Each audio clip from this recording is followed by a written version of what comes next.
सुना दें अस्मते मरियम का किस्सा। पर अब इस बात को वाह क्यों करें हम। जुलेखा हाय अजीज़ा बात ये है, भला घाटे का सौदा क्यों करें हम। किया था अहद जब लम्हों में हमने, तो सारी उम्र ईफा क्यों करें हम।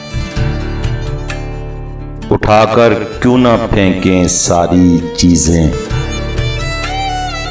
फकत कमरों में टहला क्यों करें हम।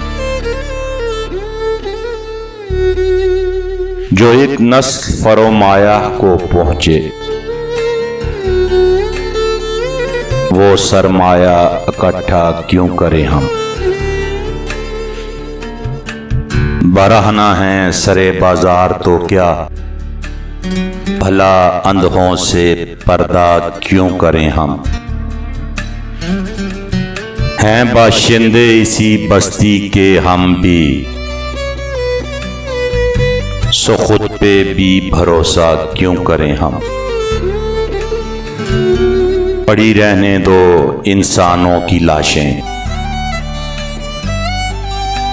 ज़मीं का बोझ हल्का क्यों करें हम। ये बस्ती है मुसलमानों की बस्ती, यहाँ कारे मसीहा क्यों करें हम।